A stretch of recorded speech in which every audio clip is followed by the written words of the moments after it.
নমস্কার বন্ধুরা, দীপার রান্নাঘরে তোমাদেরকে স্বাগত। তো দেখো, আজকে আমি এখানে তৈরি করে নিয়েছি পাকা কাঁঠালের বড়া। পাকা কাঁঠাল অনেকেই আবার খেতে ভালোবাসে, আবার অনেকে হয়তো খেতে ভালোবাসে না। তো এইভাবে বড়া করে কিন্তু তোমরা পাকা কাঁঠালের বড়া খেতে পারো। তো কিভাবে পাকা কাঁঠালের এই রেসিপিটা করলাম তার জন্য কিন্তু প্রথম থেকে শেষ পর্যন্ত ভিডিওটাকে অবশ্যই দেখো। আর যদি ভালো লেগে থাকে ভিডিওটাকে অবশ্যই কিন্তু একটা লাইক করে দেবে। তো পাকা কাঁঠালের বড়া তৈরি করার জন্য প্রথমেই যেটা লাগছে কাঁঠাল। এখানে দেখো কিছু কাঁঠালের বিচি আমি ছাড়িয়ে কাঁঠালটাকে নিয়ে নিয়েছি।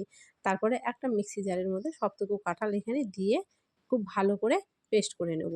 পেস্ট করার সময় কিন্তু এখানে কোনো রকম জল দেওয়ার প্রয়োজন নেই। কাঁঠালের কিন্তু নিজস্ব একটা জলীয় ভাব থাকে। তো দেখো পেস্টটা ঠিক এরকম ঘনত্ব হয়েছে। তারপরে বড়া করার জন্য এখানে আমাদের লাগছে আটা। তোমরা চাইলে ময়দা ব্যবহার করতে পারো। তো এখানে আমি আটা নিয়ে নিয়েছি ১ বাটি পরিমাণ। কাঁঠাল অনুযায়ী আটাটা এখানে ব্যবহার করবে। তারপর দেখো স্বাদ অনুযায়ী একটু লবণ দিয়ে দিলাম আর দিয়ে দিলাম চিনি। কাঁঠালের যেহেতু নিজস্ব মিষ্টি আছে সেই জন্য কিন্তু চিনির পরিমাপটা বুঝে শুনে এখানে দিতে হবে। তারপরে এখানে আমি আর কিছু ব্যবহার করছি না, খুবই সাধারণভাবে করছি। তারপরে পেস্ট করে রাখা কাঁঠালটা এর মধ্যে দিয়ে দিলাম। কোনো রকম জলের মধ্যে দেওয়া চলবে না। শুধুমাত্র কাঁঠাল দিয়েই কিন্তু পুরো আটাটাকে এখানটায় আমি মেখে নেব। তো দেখো ঠিক এরকম করে কিন্তু কাঁঠালের বড়াগুলো মেখে নিতে হবে।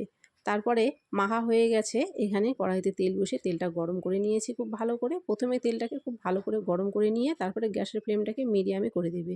দিয়ে এরকমভাবে বড়ার আকারে কিন্তু সবগুলো ভেজে উঠিয়ে নিতে হবে।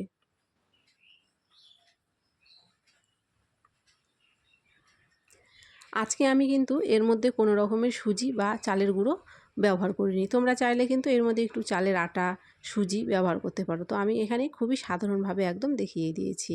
তো দেখতে পাচ্ছ বড়াগুলো কিন্তু বেশ খুব সুন্দরভাবে ফুলে বড় বড় হয়ে গেছে। যদি আটাটা মাখা ঠিকঠাক হয় তাহলে দেখবে বড়াগুলো কারো গায়ের সাথে কেউ লেগে যাচ্ছে না, আর ঠিক এরকম ফুলে টপটপে হয়ে যাবে। তো বড়াগুলো আমার প্রথমের ভাজা হয়ে গেছে। এইভাবেই কিন্তু আমি সবটুকু বড়া ভেজে নেব। তো এখানে বড়া ভেজে নামিয়ে নিয়েছি। তো রেডি হয়ে গেল খুবই সহজে কাঁঠালের বড়ার রেসিপি। যদি ভালো লেগে থাকে অবশ্যই লাইক করো, কমেন্ট করে জানিও। আর চ্যানেলটিকে অবশ্যই সাবস্ক্রাইব করো, ভিডিওটাকে শেয়ার করে দিও। ধন্যবাদ তোমাদের সকলকে পুরো ভিডিওটি দেখার জন্য।